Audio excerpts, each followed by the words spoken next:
Bismillahirrahmanirrahim. Assalamualaikum warahmatullahi wabarakatuh. Segala pujinya milik Allah Subhanahu wa taala, Rabb semesta alam yang telah memberikan kepada kita nikmat iman, kesempatan untuk mempelajari agamanya. Salat dan salam semoga tercurahkan kepada Nabi Muhammad SAW, kepada keluarga beliau, para sahabat beliau, dan orang-orang mengikuti jalan mereka hingga hari kiamat nanti. Saudara-saudaraku kaum muslimin dimanapun berada, mendengar channel ini, di channel Hijrah Butuh Ilmu ini kita berusaha mempelajari Islam berdasarkan Al-Quran dan Sunnah sesuai pemahaman para sahabat, karena inilah jalan yang paling selamat dalam memahami agama. Pada video kali ini kita akan membahas kelanjutan dari kitab Hilyah Talibul Ilmu yang karya Syekh Abu Bakar Abu Zaid.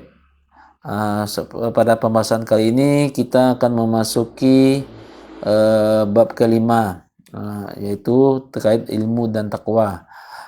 Semoga Allah menjadikan Allah SWT menjadikan ilmu ini sebagai cahaya bagi kita dan sebagai sebab bertambahnya iman dan amal soleh. Baik, kita akan memulai pembahasan ini pada bagian 1, yaitu pembukaan konten bab. Setelah kita membahas penuntut ilmu, bahwa penuntut ilmu harus memiliki hiasan adab, menjaga keikhlasan, memahami ilmu adalah ibadah, dan terus menjaga niat dalam menjalankan ilmu, maka pembahasan berikutnya sangat penting adalah yang sangat mendasar, hubungan antara ilmu dan takwa.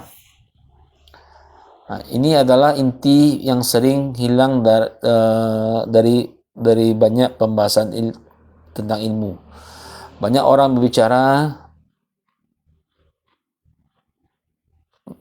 berbicara, tidak semuanya menekankan bahwa buah utama ilmu yang benar adalah takwa. Banyak orang menghafal dalil, menghafal istilah, pandai berbicara, bahkan rajin membahas agama, tapi jika semua itu tidak menambah rasa takutnya kepada Allah SWT, tidak menambahnya warak, tidak menambahnya kehati-hatian dalam dosa, tidak menambah kesungguhan dalam ketaatan, maka ilmunya sedang bermasalah.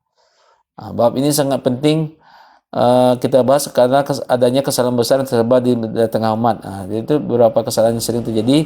Sebagian orang merasa memandang ilmu sebagai kebanggaan intelektual, punya gelar yang panjang. Lalu sebagian lagi memandang ilmu sebagai alat debat, untuk memenangkan debat, menunjukkan kehebatannya dia. Sebagian juga memandang ilmu sebagai identitas kelompok. Ini juga banyak terjadi. Sebagian memandang ilmu sebagai jalan tampil di hadapan manusia. Ini kesalahan besar yang sering tersebar di masyarakat. Kenapa ini penting untuk dibahas? Padahal dalam Al-Quran, ilmu yang dipuji adalah ilmu yang melahirkan khasyah, yaitu takut kepada Allah SWT. Artinya ilmu yang benar tidak harus hanya memperluas pengetahuan, tapi juga membentuk hati, menjaga langkah dan mengarahkan hidup kepada ketaatan. Maka posisi bab ini dalam pembinaan penuntut ilmu sangat besar. Bab ini menegaskan satu hakikat, ilmu yang tidak membuahkan takwa bukanlah ilmu yang sempurna manfaatnya. Teks mantan dari kitab ini, penulis kitab berkata dalam maknanya, penuntut ilmu harus memahami bahwa ilmu sejati adalah ilmu yang menumbuhkan takwa kepada Allah SWT. Bukan ilmu sekadar mengetahui, tetapi harus melahirkan rasa takut, pengagungan, kehinaan di hadapan Allah SWT, dan kesungguhan dalam menjalankan perintah serta meninggalkan larangannya. Penjelasan makna terkait bab ini, maknanya adalah, makna utama bab ini adalah bahwa ilmu dan takwa tidak boleh dipisah, bahwa takwa adalah salah satu standar terbesar bahwa ilmu itu benar-benar masuk ke hati. Apa itu takwa? Secara umum, takwa menjadikan antara diri kita dan muka Allah SWT sebuah penjagaan dengan cara melaksanakan perintahnya, meninggalkan larangannya, beriman kepadanya dengan benar, berhati-hati dari segala hal yang mengundang azabnya. Kalau ilmu benar, maka ia akan mendorong kepada takwa. Mengapa? Karena ilmu memperkenankan seorang hamba kepada. Kalau ilmu yang benar itu akan memperkenankan seorang kepada keagungan Allah SWT, beratnya hisab, bahayanya dosa, pentingnya tauhid, dan memuliakan amal soleh. Maka ketika ilmu masuk ke dengan benar, hati akan berubah. Orang yang sebelumnya meremehkan dosa mulai takut. Orang yang sebelumnya mulai sadar. Orang yang sebelumnya sibuk dengan dunia mulai menata akhiratnya. Itulah tanda ilmu yang melahirkan takwa. Sebaliknya, Bila seseorang bertambah ilmunya tapi makin ringan maksiat, makin keras hati, makin berani meremehkan orang, makin sibuk membesarkan diri, makin mudah menyelesaikan adab, makin sedikit takut kepada Allah Subhanahu wa taala, maka itu tandanya bahwa ilmu yang belum membawa pengaruh yang benar. Karena itu bab ini tidak hanya mengajari teori tapi mengajarkan sebuah ukuran. Ukuran ilmu itu bukan hanya dari banyak yang dia ketahui, tapi dari besarnya takwa yang lahir darinya. Nah, ini ukurannya, bukan yang banyaknya ilmu, tapi dari takwanya yang lahir setelah dia mempelajari ilmunya. Ini ukurannya. Nah, baik, kita lanjutkan dalil terkait pembahasan ini dan dalil Al-Quran dan hadis. Allah SWT berfirman, sesungguhnya yang paling takut kepada Allah di antara hamba-hambanya hanyalah para ulama. Surat Al-Quran Al-Fatir ayat 28. Ini dalil yang paling jelas dalam bab ini. Allah SWT tidak mengatakan bahwa ulama adalah yang paling pandai bicara, paling kuat berdebat, atau paling banyak diketahui manusia. Allah SWT menyebut ciri ulama yang benar adalah yang paling takut kepada Allah SWT. Inilah hubungan langsung antara ilmu dan takwa. Sesungguh yang paling takut kepada Allah di antara hambanya hanyalah para ulama. Maksudnya adalah yang paling takut kepada Allah. Itu yang dikatakan paling kuat, bukan yang paling kuat debat yang atau paling banyak diketahui manusia. Inilah hubungan antara ilmu dan takwa. Lalu Allah berfirman dalam Al-Quran, wahai orang-orang iman, bertakwalah kepada Allah dan Allah akan mengajarkan kepadamu. Al-Baqarah ayat 282. Ayat ini menunjukkan bahwa hubungan kuat antara takwa dan ilmu. Takwa bukan hanya buah ilmu, tapi juga sebab dibukakannya pemahaman oleh Allah SWT.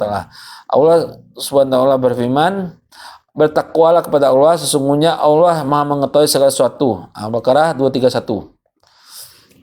Ayat ini menunjukkan bahwa takwa harus hadir ketika seorang hamba berhadapan dengan hukum-hukum Allah SWT. Ilmu tanpa takwa membuat hukum-hukum Allah hanya dipahami di kepala, bukan dijaga dalam hidup. Allah SWT berfirman, dan barang siapa bertakwa kepada Allah, niscaya dia akan memberikan jalan keluar, memberikan rezeki dari daerah yang tidak disangka-sangkanya. At-Thalaq ayat 2 dan sampai 3 ini sering sekali dibahas dalam berbagai ceramah, yaitu terkait masalah ketakwaan orang dalam masalah kehidupannya. Ya, kalau dia sudah bertakwa, Allah akan memberikan jalan rezeki dari arah yang tidak disangka-sangkanya. Ini dalil yang sangat umum didengar sampai oleh para dai-dai. Ayat ini menunjukkan kedudukan takwa sangat tinggi. Maka ilmu yang benar harus membimbing seorang kepada jalan yang mulia. Rasulullah SAW bersabda, bertakwalah kepada Allah dimanapun engkau berada. Hadis riwayat Tirmizi 1987 Hasan. Hadis ini menunjukkan bahwa takwa harus hadir di setiap keadaan. Maka penuntut ilmu, bila ilmunya benar, justru akan menjadi orang yang paling berusaha menjaga takwa dalam seluruh kondisi. Rasulullah SAW bersabda, sesungguhnya Allah tidak melihat kepada rupa kalian, tidak pula melihat harta kalian, tetapi dia melihat kepada hati kalian dan amal kalian. Jadi beda ya antara penglihatannya, cara pandangnya Allah dengan cara pandangnya manusia. Kalau cara pandang manusia berdasarkan rupa, berdasarkan harta. Tapi kalau Allah kebalikan, yang dilihat itu adalah hati dan amal seseorang. Ini hadis riwayat Muslim 2564 sahih. Hadis ini sangat penting. Ilmu yang benar harus membentuk hati dan amal. Bila tidak, maka ilmu itu belum sampai tujuan utamanya. Rasulullah SAW bersabda, orang yang paling sempurna keimanannya di antara kaum muslimin adalah orang yang paling baik akhlaknya. Ini orang yang paling sempurna keimanannya di antara kaum muslimin adalah yang paling baik akhlaknya. Ini perlu diketahui oleh kaum muslimin. Orang yang paling sempurna keimanan itu bukan tolak ukurnya dunia, tapi adalah paling baik akhlaknya. Hadis riwayat Abu Daud, At-Tirmizi, Hasan sahih.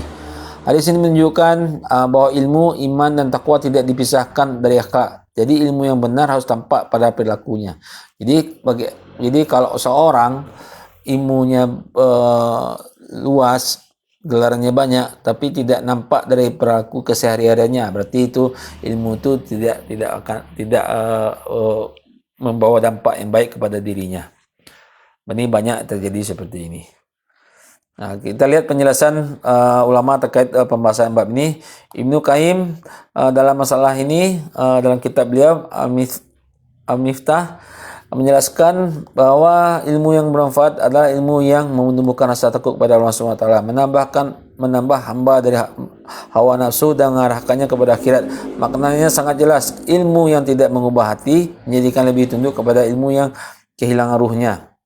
Lalu kita dengar juga penjelasan Imam Nawawi dalam syarah beliau sering menampilkan bahwa ilmu yang benar bukan sekadar pemahaman hukum, tetapi juga membawa berlakunya kepada wara, adab, dan ketakwaan. Ini menunjukkan bahwa para ulama tidak pernah memahami ilmu secara kering. Hafiz Al-Zahabi juga menjelaskan dalam kitab beliau Syiar A'lam Nubala saat beliau menulis biografi para ulama, sering memuji mereka bukan hanya karena hafalan dan keluasan ilmu, tapi karena ibadah, wara, khaufnya, takutnya kepada Allah.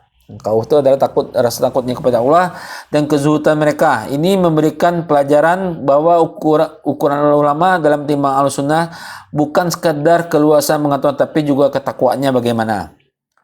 Syekh Ibnu Taimiyah juga menjelaskan dalam Majmu' Al-Fatawa, menjelaskan secara global bahwa ilmu yang dipuji adalah ilmu yang dibawa Rasulullah SAW yang mengarahkan kepada iman dan amal soleh. Maka semakin benar ilmu seseorang, semakin besar pula pengaruhnya terhadap ketakwaannya. Lalu kita lihat lagi penjelasan Ibnu Rajab Al-Hambali dalam kitab beliau dalam kitab beliau Al-Kaf menjelaskan bahwa ilmu salaf adalah ilmu yang membuahkan kasyah, yaitu rasa takut kepada Allah,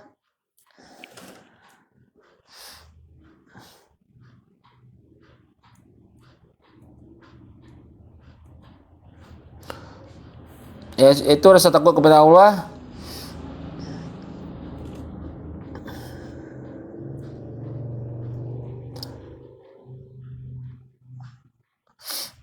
yaitu rasa takut kepada Allah SWT, bukan semata-mata banyak bicara dan banyak istilah. Ini sangat tepat untuk bab ini. Ilmu salaf adalah ilmu yang hidup, bukan ilmu yang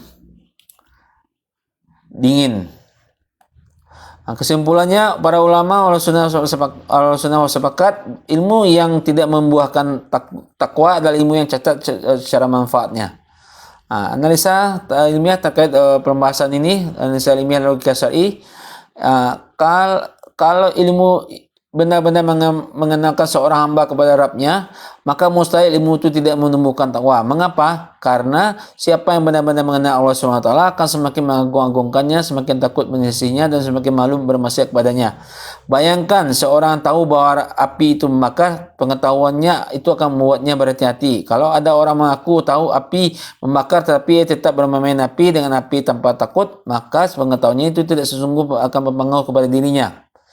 Demikian pula orang yang mengaku tahu tentang Allah SWT, tahu tentang neraka, tahu tentang hisab, tahu tentang syirik, tahu tentang dosa, tahu tentang sunnah, tapi hidupnya tetap ringan dalam maksiat dan keras dalam kesombongan. Maka masalahnya bukan sekedar kurang informasi, masalahnya ialah ilmu belum masuk ke hatinya sebagaimana mestinya. Jadi banyak orang tahu ilmu, tahu neraka, tahu surga, tahu hisab, tahu syirik, tahu bahayanya dosa, tahu tentang sunnah, tetapi hidupnya ringan bermaksiat dan keras dalam sikap kesombongannya. Maka ini sebenarnya masalahnya bukan kurang informasi. Ini adalah ilmu baru sekadar dia yang baca tapi belum masuk ke hatinya. Ini yang perlu diketahui oleh para penuntut ilmu. Jadi ilmu bukan hanya sekadar untuk dihafal, tapi dicerna, dipahami, dan dipraktekkan, berusaha kita mempraktekkan ilmu yang kita ketahui dalam kehidupan sehari-hari. Kita tahu suatu hadis, kita tahu suatu dalil Al-Quran, apa yang diperintahkan, apa yang dilarang, berusahalah kita semampunya untuk mentaatinya. Nah, ini baru ilmu yang benar. Tidak perlu kita banyak ilmu, tapi tidak ada satupun yang kita amalkan. Yang penting itu amal, bukan banyaknya ilmu. Semakin banyak kita tahu ilmu, tapi semakin tidak kita amalkan, ini akan lebih parah nanti pertanggungjawabannya di akhirat kelak. Lalu kita lanjutkan, di sinilah letak pentingnya takwa sebagai ukuran ilmu. Takwa menunjukkan bahwa ilmu telah bergerak dari kepala ke hati, lalu dari hati ke amal. Dalam logika syar'i, hubungan ilmu dan takwa bisa dipahami seperti ini. Ilmu itu seperti penunjuk jalan. Takwa membuat seorang mau menempuh jalan itu. Ilmu memperingatkan bahaya, alarmnya. Ilmu itu seperti alarm.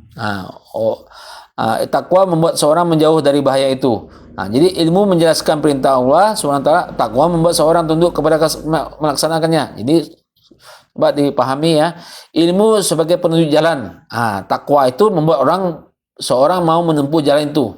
Ini kaitannya. Ilmu memperingatkan bahaya. Dengan adanya ilmu kita tahu bahaya. Dengan takwa lah membuat seorang menjauhi bahaya.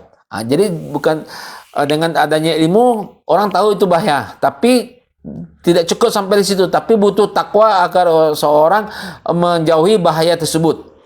Lalu selanjutnya ilmu juga menjelaskan perintah Allah. Orang tahu nih halal haram, dosa, tapi karena takwa tidak ada, jadi dia tidak tunduk kepada ilmu yang disampaikan oleh Allah. Jadi ini pentingnya kaitan antara ilmu dan dengan takwa. Ilmu menjelaskan perintah Allah, takwa membuat seorang tunduk kepada dan melaksanakan apa yang diperintahkan dan apa yang dilarang. Ini kaitannya antara ilmu dan takwa. Karena itu orang yang hanya membanggakan ilmunya tapi minim takwa telah memotong ilmu dan tujuannya. Ini sangat bahaya. Sebab ilmu yang semestinya menundukkan justru dipakai untuk membanggakan diri. Lalu selanjutnya kita berlanjut ke bab bagian ketujuh. Bab ini sangat relevan dengan realita kehidupan sehari. Banyak orang semangat belajar agama, tetapi tanda-tanda takwa tidak tampak kuat dalam kehidupannya. Misalnya, rajin ikut kajian, tapi masih dengan membuka aurat, ghibah, riba, atau meremehkan dosa. Bahkan ini benar. Ini koreksi untuk siapa saja, terutama untuk penulis sendiri. Rajin membahas akidah, tetapi lisannya kasar dan sombong. Ini juga banyak terjadi. Rajin menyebut sunnah, tapi mudah meremehkan kaum muslimin. Rajin menulis nasihat, tapi sulit menerima nasihat. ini memang realita yang tidak bisa kita pungkiri. Kita pandai menasihati seorang, tapi sementara diri kita sendiri tidak bisa menerima nasihat. Ini realita yang sangat nyata di kehidupan sehari-hari yang perlu kita bebenah ke depannya. Banyak bicara tentang ilmu, tapi sedikit menangis karena takut kepada Allah. Ini juga lebih parah lagi. Kita banyak tahu ilmu, tapi rasa takut kita kepada Allah sangat minim. Cuman tahunya teori, tapi tidak bisa memaknainya, mentadaburinya, dan apalagi untuk mempraktekkan apa yang diperintah dan apa yang dilarang. Apa yang disuruh, apa yang dilarang, itu lebih sulit lagi mempraktekannya dalam kehidupan. Ilmu banyak, tapi mempraktekkan untuk kehidupan sehari, ini yang paling berat. Ini perlu kita introspeksi diri, muhasabah diri tiap saat, merenung apa yang kita pelajari ini hari ini, berusahalah kita mempraktekannya sedikit, walaupun tidak semuanya, setidaknya ada perbaikan dalam diri kita setiap saat. Fenomena ini menunjukkan bahwa seorang memperoleh bentuk ilmu tetapi belum benar-benar mendapatkan buah ilmu. Menunjukkan bahwa ada orang yang memperoleh bentuk ilmu, dia mendapatkan ilmu dari kajian yang didengar, dari bacaan yang didengar, dari penjelasan ulama, penjelasan ustadz, banyak ilmu yang yang didengar. Ini saat ini ilmu sangat mudah dipelajari, tapi yang paling sulit itu adalah mempraktekkannya dari kehidupan sehari-hari. Ini nasihat untuk diri saya pribadi dan bagi para pendengar dimanapun berada. Lalu selanjutnya kita juga bisa melihat dengan gampang di media sosial. Ada yang sangat aktif menyebarkan dalil, tetapi aktivitas itu tidak selalu jalan dengan semakin kuatnya takut murakanya kepada Allah SWT. Sebagian orang sibuk tanpa berilmu, dari sungguh-sungguh menjadi orang bertakwa. Di sisi lain, ada juga masyarakat awam yang menilai orang berilmu hanya dari banyaknya bicara, tanpa melihat apakah ilmu yang membentuk akhlak dan takut kepada Allah SWT. Ini standar kekeliruan. Orang hanya terpukau dengan sering tampil di media, banyaknya follower, banyaknya penonton, banyaknya pengikut. Ini sering banyak masyarakat, banyak orang-orang dari mulai level awam, penuntut ilmu, bahkan orang yang sudah berpendidikan tinggi, banyak yang tertipu dengan hal-hal kondisi seperti ini. Inilah pentingnya kita berhati-hati dalam mendengar kajian, mendengar orang berbicara. Jadi harus benar-benar selektif dalam menilai suatu ilmu yang kita dapati. Jangan semuanya ditelan. Maka pembahasan ini sangat penting untuk mengembalikan ukuran yang benar. Menuntut ilmu sejati bukan hanya orang tahu, tapi orang yang semakin takut kepada Allah Subhanahu wa taala. Peringatan terhadap penyimpangan. Bagi yang ke-8, pertama, ilmu tanpa takwa. Ini adalah penyimpangan sangat berbahaya. Orangnya tahu banyak, tetapi hatinya tidak lembut, amal tidak membaik, dosanya semakin tidak berkurang. Ini menunjukkan ilmu belum memberi manfaat yang sempurna.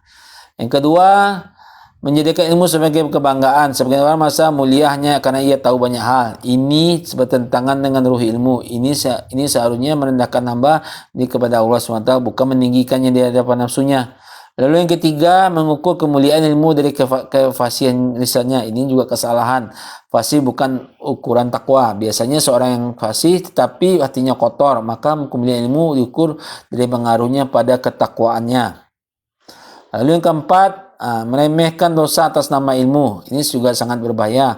Ada orang tahu hukum, tahu dalil, tetapi bermain-main dengan larangan Allah SWT. Ini menunjukkan adanya masalah besar dalam hatinya. Tahu riba haram, dia pura-pura tidak tahu musik haram, juga dia merasa tidak penting, pura-pura tidak tahu. Ini banyak yang terjadi, kita lihat di masyarakat. Kelima adalah memisahkan ilmu dengan amalan hati.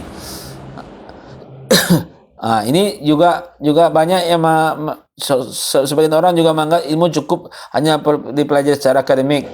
Ini tidak cukup. Ilmu syar'i harus mencucikan jiwa, bukan hanya mengisi pikiran. Ini penting, harus diketahui. Lalu yang selanjutnya, bagi yang ke-9, pada bab ini kita lanjutkan beberapa kesalahpahaman yang sering muncul. Ilmu yang penting benar soal takwa terusan pribadi. Ini juga salah. Takwa memang urusan hati dan amal, tetapi ilmu yang benar, pasti mendorong ke sana. Kalau ilmunya sama sekali tidak membentuk takwa, ini masalah besar. Takwa itu ahli ibadah, bukan urusan ahli ilmu. Ini juga keliru. Justru Al-Quran menegaskan bahwa ulama adalah orang yang paling takut kepada Allah SWT. Jadi takwa adalah ciri pokoknya ahli ilmu.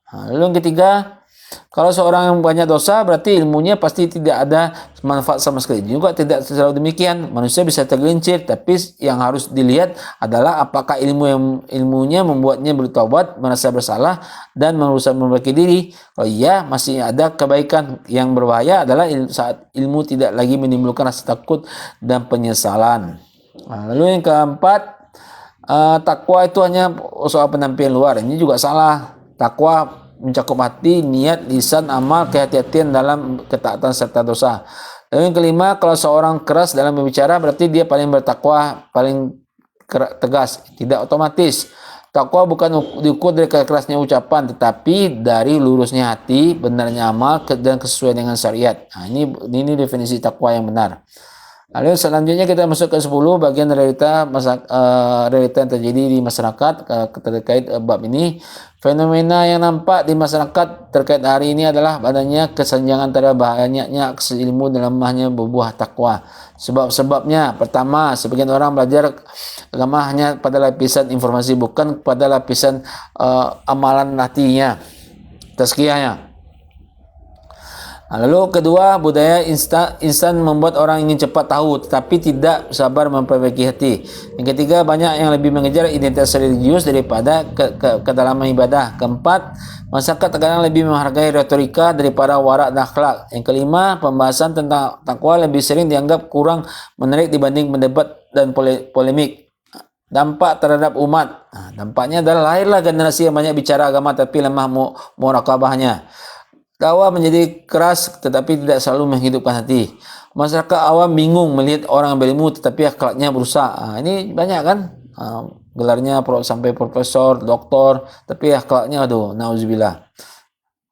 Ini banyak yang kita lihat sehari ini. Ilmu kehilangan pengaruh ruhaniyahnya. Sebagian orang akhirnya salah menilai bahwa agama hanya melahirkan ketegasan bukan ketakwaan. Padahal yang salah bukan agama tetapi cara membawa ilmu yang telah dipisahkan dari takwa. Apa sikap kita sebagai seorang muslim terhadap masalah ini? Terkait permasalahan bab ini, sikap yang benar dalam masalah ini harus tegas. Pertama, seorang muslim harus meyakini bahwa takwa adalah buah utama ilmu yang benar. Kedua, ia harus menilai diri sendiri. Apakah ilmu yang dipelajarinya membuat dia semakin takut kepada Allah SWT atau semakin menjaga dosa atau semakin benar ibadahnya? Lalu yang ketiga, ketika ia tidak boleh tertipu oleh keluasaan pengetahuan bila takwa tidak ikut tumbuh. Keempat, ia harus memilih rujukan ilmu yang bukan hanya kuat dalil tapi juga berpengaruh ilmunya pada akhlak dan warak dan ketakwaannya. Yang kelima, ia harus menjadikan ilmu sebagai sarana memperbaiki hatinya. Bukan sekadar menambah bahan bacaan, Jadi standar kebenaran tetap sama, Al-Quran, Sunnah Sahih dan pemahaman salaf. Maka menuntut ilmu harus menempuh jalan ilmu dengan tujuan menjadi hamba yang lebih bertakwa, bukan sekadar orang yang lebih banyak tahu. Kesimpulannya pada bab ini, semakin bersinar ilmu seseorang, semakin besar pula takwanya. Bila takwanya tidak tumbuh, maka ilmunya harus diperiksa kembali. Lalu kita ringkas penjelasan bab ini, bagian ke-12. Satu, ilmu yang benar harus melahirkan takwa kepada Allah SWT. Ini baru ilmu benar. Kalau tidak melahirkan ketakwaan, berarti itu perlu dipertanyakan lagi ilmunya. Lalu Al-Quran menegaskan bahwa ulama sejati adalah orang-orang yang paling takut kepada Allah. Ini ulama sejati itu adalah orang yang takut kepada Allah, bukan pada takut kepada manusia. Takwa adalah buah ilmu sekaligus sebab bertambahnya petunjuk dan pemahaman. Yang ketiga, yang keempat, ilmu yang membentuk hati amal adalah ilmu yang cacat manfaatnya. Yang kelima, salah satu penyakit zaman ini adalah banyaknya ilmu di lisan tetapi sedikit takwa di hati. Lalu yang keenam, penuntut ilmu wajib menjadikan takwa sebagai ukuran utama keberhasilan ilmunya. Lalu yang ketujuh, ilmu tidak boleh dipisahkan dari amalan hati dan amalan soleh. Lalu kita lanjut ke bagian 13, ada evaluasi terhadap pemahaman bab ini. Yang pertama, satu, hubungan antara utama antara ilmu dan takwa. Jawabannya, ilmu yang benar harus menumbuhkan takwa, yaitu rasa takut kepada Allah SWT, sesungguhan dan taat serta menjauhi maksiat. Yang kedua, apa dalil paling tegas bahwa ulama sejati takutnya kepada Allah SWT? Jawabannya adalah Allah berfirman, sesungguhnya yang paling takut kepada Allah di antara hamba-hambanya adalah para ulama. Al-Fatir ayat 38. Mengapa takwa bisa menjadi ukuran ilmu? Jawabannya karena bila ilmu benar-benar mengenalkan hambanya kepada Allah SWT, maka ia pasti menumbuhkan rasa takut, pengagungan dan kehati-hatian dalam beramal. Bahaya ilmu tanpa takwa? Ini juga perlu diketahui apa evaluasinya. Satu, jawabannya ilmu menjadi kebanggaan sombong, bisa melahirkan kesombongan, tidak membuahkan perbaikan hati maupun amal. Yang kedua, evaluasi selanjutnya, apakah ilmu cukup dinilai dari banyaknya dalil atau istilah? Tidak. Ilmu yang dinilai adalah pengaruhnya terhadap takwa, akhlak, dan ibadah. Jadi bukan banyaknya hafalan, bukannya banyaknya tahu, banyaknya kitab atau bukan, tapi ilmu itu berpengaruh nggak terhadap ketakwaannya, akhlaknya, ibadahnya. Buat apa banyak tahu ilmu tapi tidak merubah takwanya, akhlaknya, dan ibadahnya? Ini poin pentingnya ilmu itu apa kaitannya dengan ketakwaan. Ini sejalan. Ilmu tanpa ketakwaan itu sama aja omong kosong. Jadi penting ilmu, apakah dikoreksi ilmu itu mempengaruhi diri kita terhadap takwa kita, akal kita, atau ibadah kita. Lalu yang keenam, mengapa sebagai orang ilmu tetapi seringan bermaksiat. Nah, ini juga apakah ini terjadi kan? Nah, banyak kita dengar di mana di sosial media, di berita-berita, orang yang tidak berilmu malah terjerumus kepada maksiat. Alhamdulillah. Karena ilmunya belum masuk ke hatinya sebagaimana mestinya dan belum memberi manfaat yang sempurna. Jadi ilmu baru sekedar di lisan, belum masuk ke hati. Nah, ini penting ya, kita memperbaiki niat, meluruskan niat bahwasanya ilmu yang kita pelajari itu kita berusaha bukan hanya sekedar diucapkan, tapi masukkan dalam hati dan kita praktekkan dan kita amalkan dalam kehidupan sehari-hari. Yang ketujuh, evaluasinya, apa sikap yang benar terhadap pembahasan ini? Nah, sikap yang benar, jawabannya adalah menjadikan takwa sebagai tujuan belajar terus-menerus, bermuhasabah diri, tidak tertipu oleh tampilan ilmu semata. Nah, kalau ke-8, evaluasinya, apakah takwa hanya perkara penampilan? Tidak. Jawabannya tidak mencakup hati, niat, lisan, amal, tekan hati dari dosa. Bagaimana masyarakat sering salah dalam menilai orang berilmu? Jawabannya dengan mengukur dari kefasihan bicara, popularitas atau penampilan, bukan dari takwa dan akhlaknya. Lalu yang ke-10, kesimpulan besar bab ini apa? Nah, kesimpulannya adalah ilmu sejati terus harus dibimbing seorang hamba kepada takwa.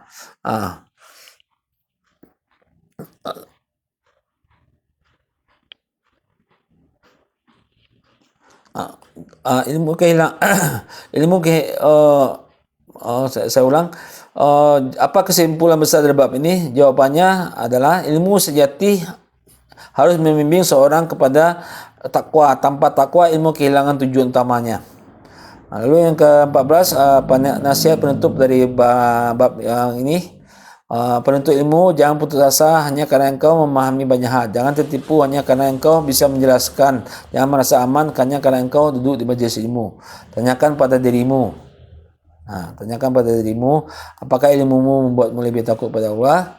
Apakah ilmumu membuatmu lebih berhati-hati dari dosa? Apakah ilmumu membuatmu lebih tunduk, lebih jujur, lebih tawaduk dari sebelumnya, dan bersungguh dalam beribadah? Kalau tidak, maka jangan bangga dulu dengan ilmumu. Perbaikilah cara membawanya. Mohonlah kepada Allah Subhanahu wa taala agar ilmu yang itu turun kepada engkau lalu dari hati ke amal. Sebab ilmu yang benar bukan paling ramai dibicarakan, tapi paling kuat menahan pemiliknya dari muka Allah SWT. Semoga Allah SWT menjadikan kita termasuk hamba-hambanya yang diberi ilmu bermanfaat, hati yang bertakwa, amal yang terima, dan dijauhkan dari ilmu yang hanya berhenti di lisan. Ya Allah, anugerahkanlah kami ilmu yang menumbuhkan takwa, hati yang takut kepadamu, lisan yang jujur, amal yang soleh, dan jangan jadikan ilmu kami sebagai hujah atas kami, tapi jadikanlah ia sebagai cahaya untuk kami kepada ridhamu ya Allah. Amin amin ya rabbal alamin. Demikian pembahasan pada kesempatan kali ini. Semoga Allah menjadikan ilmu yang kita pelajari hari ini sebagai ilmu yang bermanfaat, terutama untuk diri saya sendiri, yang yang akan menambah iman kita, memperbaiki ibadah kita, mendekatkan kita kepada Allah kepadanya. Jika dalam penyampaian ini terdapat kebenaran, maka itu semata-mata dari Allah SWT. Jika terdapat kekurangan atau kesalahan, maka itu adalah kelemahan saya pribadi. Semoga Allah mengampuni kita semua. Jangan lupa untuk terus menuntut ilmu, karena hijrah yang benar harus dibangun di atas ilmu. Insyaallah pada pembahasan selanjutnya kita akan memberikan ilmu yang berikutnya. Wallahu alam. Wassalamualaikum warahmatullahi wabarakatuh.